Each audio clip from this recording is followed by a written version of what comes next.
And ironically, at the same time, there's this advance of online technology that allows us to connect people one-to-one or one-to-few more than ever before. So we're bringing back the humanization portion of the business relationship. We're just doing it through a different medium.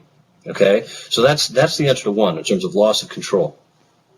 Number two, companies being afraid of not really being conversant in this new medium. Personally, I think that's just a cop-out.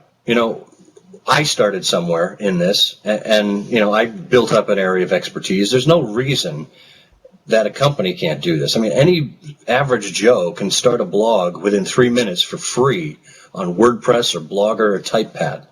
There's no reason companies can't be experimenting with this stuff right now. Absolutely. If they're afraid of making mistakes or being shown to be foolish in it, well, hey, it happens. We're human. Everything can't be perfect in this day and age, especially when we're moving at the speed of light. And seeing what other companies have done in the past and learning from their mistakes is even more important. We've seen over the years the flubs of, most recently Domino's and Motion Moms and, before them Walmarting across America. I mean, there's a whole history of gaffes in the public space, in the public sphere of social media, and they're there to be learned from. Okay, so the company that doesn't want to engage in this, I think, just is fearful of being shown to make mistakes. And again, if you do make a mistake, it's a conversation point. It's a chance to say, look, our error, we've learned from it. Thanks for your input. And oh, by the way, we're real people too. Absolutely. So you're looking at, yeah, I like it, but I mean, going back to your second point, I think businesses do get scared. Everyone wants to be perfect, and by being perfect, you do dehumanize. So I'm with you on that. But I think it's a tightrope for a lot of these people. It is, and the thing is, this isn't replacing anything that's out there. We will still have print advertising, although it'll be perhaps a smaller portion of the pie than it has been in the past. We'll still have television advertising. We'll still have all the traditional routes of advertising. This is yet another thing, and how it fits into the mix. And how it stands apart as slightly different from everything else that's traditionally been done is probably the thing that makes it a little more difficult to grapple with, especially when, consider someone who's at an advertising agency. And I used to work at an ad agency, so I completely sympathize with them. There's no media buy involved in social media.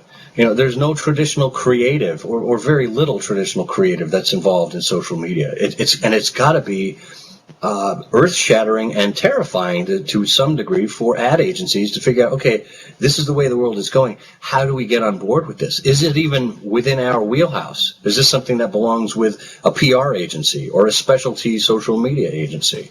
And how do we all work together now as our roles are being more converged? Right.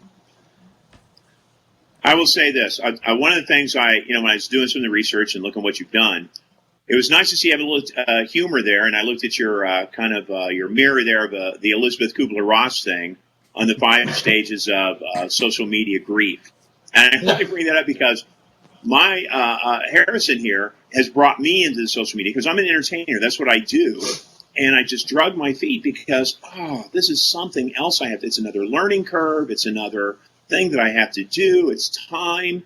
And so it is this is another tough lesson of life. And so reading that did make me laugh because there's truth in it. What made you come up with that? That's really where I'm going. What made you come up with that? I saw the eMarketer article, the main image that I posted there, the red graphics, about why companies are fearful of this and what they're looking at really and looking to adopt.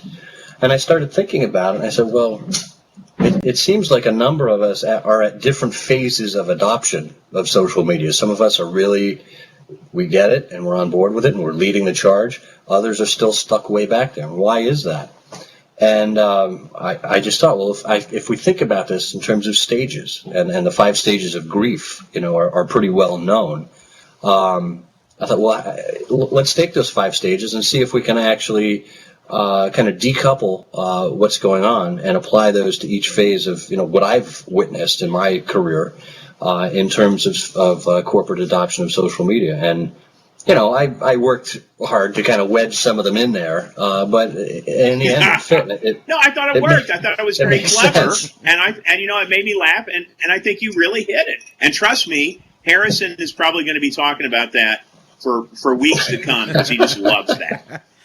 Well, I think. Well, there's another one too. I use this in a book I co-authored with 99 other people called "The Age of Conversation," and there's an image from.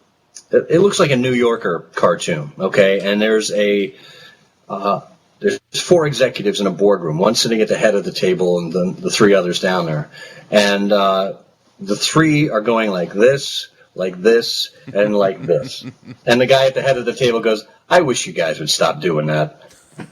And essentially, that's where we were for a long time. The people didn't want to acknowledge social media. It was that pure state of denial, that very first state. And I try to use humor to disarm people, to find some common ground, and to say, hey, you know what? This isn't life or death, and social media, when you really deconstruct it, it's not rocket science. To me, it's a lot of common sense, and it's understanding how it fits into your overall business plan. It's understanding how to come up with a strategy. It's understanding how to execute against that. It's really not that complicated. Well, what impresses me about social media is the fact that we have the foremost technology right here, right? But really, all we're doing is getting back to basics.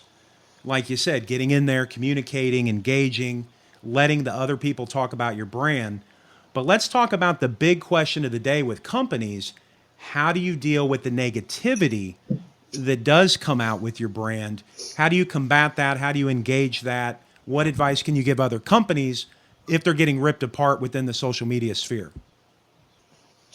Well, it depends on your company. It depends on your corporate culture, certainly. But I think the first thing to acknowledge is you've already got supporters and detractors. Okay, I don't think there's any single company or entity or persona out there who is universally loved. Okay, GoGladiator even TV.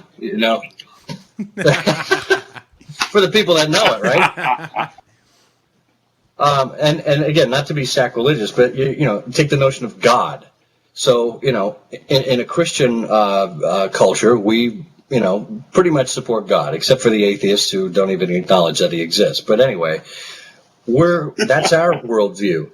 But then you move over to say Islam, and they believe in a very different God. And there's in some cases, very extreme cases, there's hate that goes on, or there's just a non-acknowledgement. So if you want to raise it to the issue of ethics and morality and stuff like that, there's no universal persona or being that's just well liked. Okay, Right. So that's the first thing to acknowledge, is that you've got detractors and you've got supporters. Okay.